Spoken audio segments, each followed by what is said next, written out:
Okay, let's unpack this paradox that's really striking in the news out of Japan right now. On one hand, you've got rice prices just hitting historic highs for consumers. I mean, peak prices. So you'd think, logically, this must be a golden age for rice farmers, right? Making great money, finally getting rewarded. That's the intuitive thought, Yeah. absolutely. Yeah. But the source material you shared, well, it paints a completely different picture, a stark one, really. We're seeing this dramatic, record-breaking increase in rice farm bankruptcies, Yeah. closures too. Bankruptcies. Yeah, the number hit 89 in 2024. That's the highest ever recorded. 89 closures. In a year when the price of their product is, well, through the roof, Yeah. that just feels fundamentally broken somehow. It does seem counterintuitive. So our mission, in this deep dive is to really get into these sources and figure out exactly what's causing this disconnect. Why aren't farmers benefiting from these high consumer prices? What's really happening on the ground? It's definitely a complex situation. It shows how the market dynamics, the things driving up prices for you and me, are often completely separate from the economic reality the producers are facing.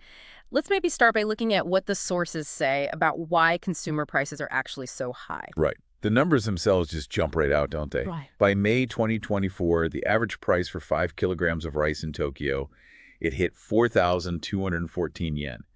And the sources point out this is roughly double what it was just the year That's before. double. That's a massive increase for a staple food like rice. Huge. It is. And the sources, they point to several factors all kind of converging in 2023 that triggered this surge. There was a sudden, pretty significant shift in supply and demand. Okay, how did that happen? What caused the shift? Well, first, extreme summer heat back in 2023. It severely impacted the quality, especially of the low-grade processing rice. That led to a sharp drop in usable production, lower milling yields, basically less supply. Okay, less supply due to heat. Right. And at the same time, demand surged. The sources attribute this to, well, a couple of things. The recovery in eating out after the pandemic slowdown, Makes sense. and a big increase in inbound tourism. So more people eating out, more tourists enjoying Japanese food, Yeah. and both are consuming more rice. Exactly. And even with general inflation happening, rice was still seen as relatively inexpensive compared to other foods, so that boosted demand even more. Okay. But here's where the sources offer a really crucial insight. The Japanese rice market is incredibly sensitive, like hypersensitive to imbalances. Sensitive? How so? What does that mean practically? The sources explain that even really small fluctuations can have these massive price effects. They cite figures like a change of plus or minus 200,000 tons in the national stockpile, Okay. or even a change of just 4 grams per person per day in consumption. That's enough to significantly swing prices. Wow, 4 grams per person per day. That really puts the sensitivity into perspective. Nothing else quite does. Right. So this underlying structure, it meant the supply and demand pressures we just talked about, the heat damage, the tourism recovery, they had this amplified effect. That's what drove that sharp price hike for consumers. Okay, so consumers are definitely paying more, largely because of these demand surges and supply shocks, amplified by that market structure. Right. But like you said at the start, that's not translating to prosperity on the farm, not at all. You mentioned that record. 89 bankruptcies and closures in 2024. It's the other side of the paradox, isn't it? And it's a stark one. Despite the high prices you see in the supermarket, many rice producers are in, well, deep financial trouble. They're facing management crises. So Yeah. the fundamental question you raised is spot on. Why aren't these high retail prices making it back to the people who actually grow the rice? Let's dive into those core challenges then, Yeah. the ones the sources identify that are really hitting farmers. What's the first major factor, the one really eating away at their viability? I'd say the most immediate pressure is the dramatic rise in production costs. It's squeezing profitability right to the breaking point for many. Japanese farming relies heavily on imported materials, fertilizers, pesticides, that sort of thing. Right. And global price increases for these inputs, plus the weakening yen. It just means farmers are paying significantly more just to grow the crop. And it's not just the chemicals, I imagine. Oh, not at all. Fuel, electricity, gas, all essential for running a farm. Prices have hiked up there too.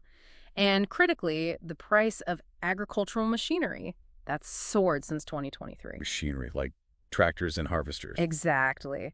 The sources even include a quote from Ayana Sano. She's a young farmer, and she highlights that the sheer cost of replacing essential equipment like a combine harvester or a rice transplanter, it's forcing some farmers to just quit entirely. They just can't afford it. Wow. I mean, you can't really function as a modern rice farmer without that core machinery. You really can't. And this cost pressure, it shows up clearly in the data the sources cite.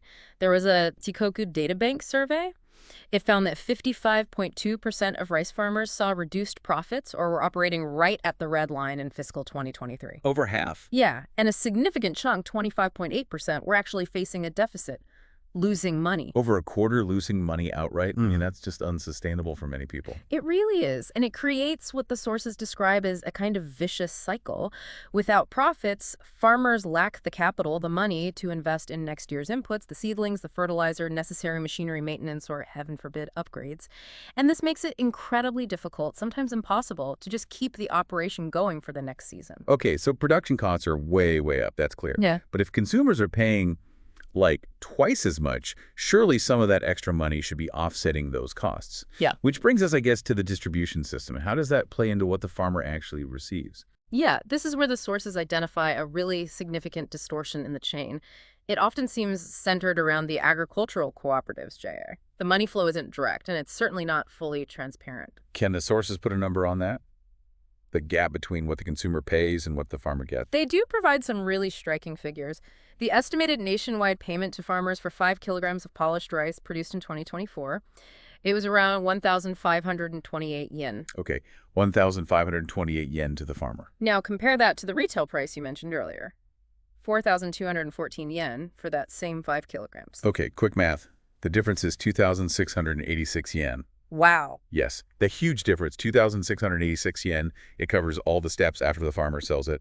So collection, milling, packaging, wholesaler margins, retailer margins, transport, everything else. The really surprising insight here is that only about one-third, just a third, of the final price the consumer pays actually makes it back to the farmer. One-third. So two-thirds of the price is absorbed somewhere else in the system. That's right. And it's not usually a simple straight line from farm to shop. It's often a complex branch distribution network. It involves multiple vendors, middlemen, each adding their own costs and taking their own profit margins. This kind of system means that price increases way down at the retail end, well, they don't necessarily translate proportionally back to the farmer's income. And the sources even give some clues about where those profits are potentially accumulating. They do offer some pointers. One source mentioned a TV Asahi survey that highlighted a major wholesaler, Kitoku Shinryo. Apparently, their net profit increased by roughly 3.8 times in a recent quarter. 3.8 times while farmers are going bankrupt. Exactly. And this kind of data point, it's presented as an indicator that, yes, significant profits are being made at other stages in the distribution chain, even while farmers are really struggling. So farmers get hit by rising costs and a distribution system that seems to keep a large chunk of the higher retail price from reaching them. What are the other, maybe deeper-seated challenges the sources talk about? Well, there's a long-standing, really fundamental issue for Japanese agriculture as a whole, and that's the rapidly aging farming population and the serious lack of people willing or, frankly, able to take over the farms. Yeah, this is a well-known demographic challenge across Japan, but it sounds like it's hitting farming particularly hard. Oh, severely. JA Zenchu, the Central Union of Agricultural Co-ops, they estimate the number of core agricultural workers, people really doing the farming, will plummet from 1.36 million in 2020 down to just 360,000 by 2050. Wow, that's a massive drop. It's huge. And the sources note that the majority of farmers going out of business right now in 2024 are elderly. Over 60% are 70 or older. And it's close to 80% if you include those in their 60s. So it's a huge proportion of the current workforce basically exiting due to age. That's right. And many of these farmers, they simply can't find someone to inherit the farm. There's no successor. And the sentiment that comes through in the sources is quite poignant, actually. It's revealing. Many say they continue farming, often needing second jobs just to make ends meet because farming alone isn't profitable. Right. But they do it out of a sense of duty to protect the land that's been passed down through generations. I think I saw that quote. We cannot make a profit from farming alone, but we continue to farm out of a need to protect the fields handed down from our ancestors. That really captures that blend of, I guess, cultural commitment and financial hardship. It really does. And this lack of successors, it creates another problem too. It prevents farms from expanding their scale, from investing in efficiency gains. That further hinders profitability and, frankly, makes the work even more burdensome for the next generation, if one even exists. And layered on top of all of that is the increasing impact of climate change. Absolutely. That's no longer just an occasional blip, is it? Abnormal weather patterns are a significant factor now. The extreme heat we saw in 2023, and again it seems in 2024, has severely damaged crop conditions. It affects both the yield and the quality of the rice. And the sources point out, didn't they, that farmers were already kind of financially weakened from years of low prices before these recent weather shocks hit. That's a crucial point. They were already vulnerable. There's a quote from an Ishikawa farmer explaining exactly that. The long-term price slump had just depleted their resources, their financial cushion. So the recent sharp rise in fertilizer costs, combined with the severe heat damage in 23 and 24, well, those were simply the final triggers, the things that pushed them into closing down. Like the last straw. Pretty much. And then you add labor shortages, which make it harder to mitigate weather damage or even just try to increase yields to compensate. And the Ministry of Agriculture, Forestry and Fisheries, MAFF, Yeah.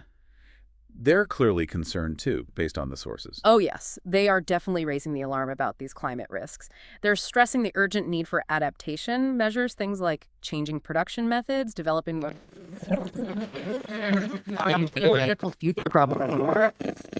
farm viability right now, today. Okay, so just recapping the pressures. Soaring costs, a restrictive distribution system, an aging workforce with no one to take over, and the worsening effects of climate change. You'd think technology would be the lifeline, right? Helping farmers become more efficient, less reliant on manual labor, maybe? But the sources seem to indicate that adopting smart agriculture isn't really progressing that well. That's right. It's another significant hurdle. The government promotes things like, drones and ICT information and communication technology for farming, smart farming. But the actual implementation on the ground, it's slow. And the main barrier, according to the sources, it really boils down to cost. The high initial investment. Yes, ma'am. Especially tough for older farmers or smaller operations. Exactly that.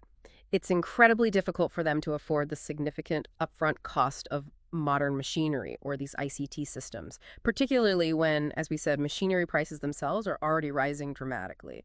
And there's also often a shortage of people with the right skills to operate or maintain this new tech. So the technology might exist, but the financial realities, the demographic realities of the farming population, they prevent widespread adoption. Pretty much, yeah. And because adoption is slow, even on the larger farms or the incorporated ones, a lot of the work is still manual. It's less efficient than it could be. And that, in turn, contributes to rising labor costs, where you can even find the labor.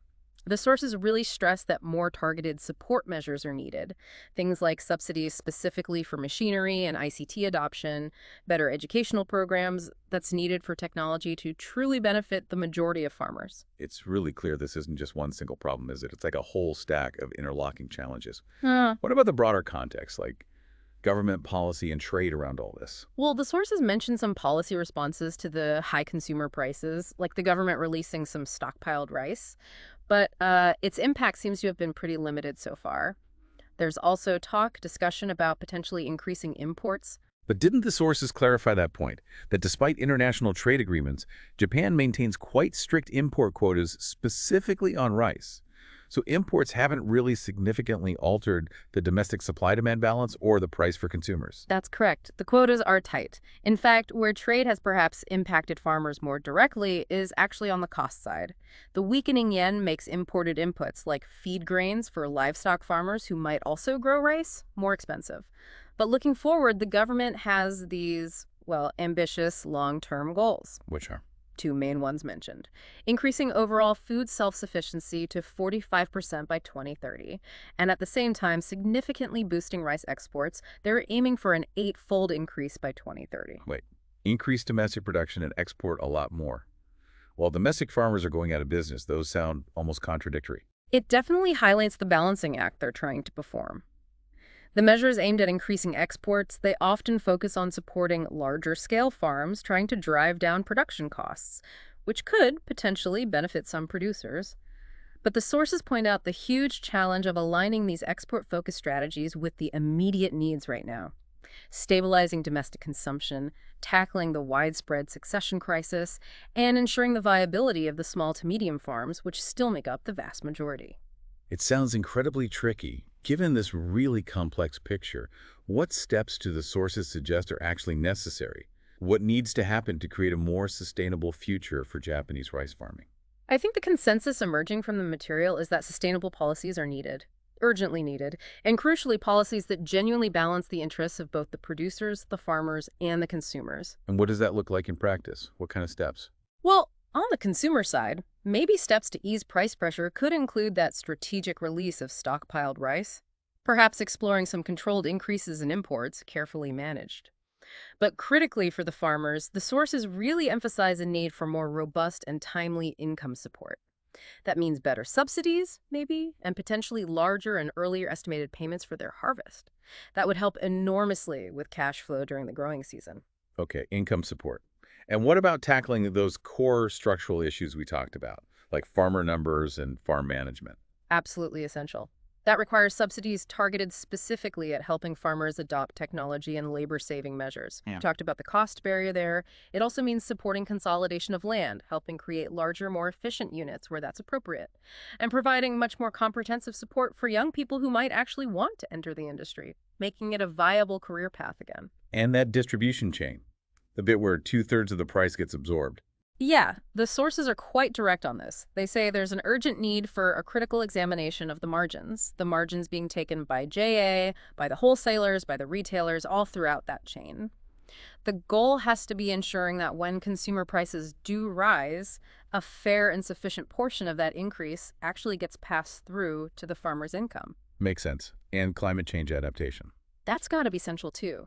Promoting climate resilience measures is absolutely essential. That means accelerating the development and adoption of those heat-resistant rice varieties we mentioned, and also promoting techniques like dry direct seeding, which might be less vulnerable to weather extremes. So the overall goal here, reading between the lines of the sources, is to build a system that's just less vulnerable, less fragile to shocks, whether they're economic shocks or environmental ones. Exactly. To move towards a stable farming system. One that can actually be profitable and sustainable for the farmers themselves, even under conditions like the high prices we're seeing now, which, let's face it, might continue to be volatile given all the global factors at play. This deep dive has really shown how what looks like a simple paradox on the surface, high prices, but failing farmers is actually the result of so many interconnected forces all hitting at once. It really is. You've got global economics driving up those input costs. You've got a domestic distribution system that doesn't seem to efficiently channel higher prices back to the source. You have those deep demographic challenges that the aging workforce, the lack of successors. Then there's the undeniable and growing impact of climate change on yields and quality. And finally, the real difficulty farmers face in adopting costly new technology that might help them cope. It's just a really clear illustration, isn't it, of how these layered challenges combine. They combine to mean that the price consumers are paying, even when it's historically high, simply isn't translating into profitability or even basic sustainability for the people actually growing the food. It really is like a perfect storm hitting the farmer from multiple directions. That's a very effective way to put it. Yes. So, thinking about all this, considering how global economics, climate change, aging workforces, and these complex supply chains are all interacting and creating this vulnerability in just one essential industry, rice farming in Japan. What does this deep dive maybe tell you, the listener, about the potential challenges, the fragilities that might be playing out, maybe less visibly in other vital sectors or across food systems around the world? It really makes you think about how interconnected and maybe how fragile some of these systems really are.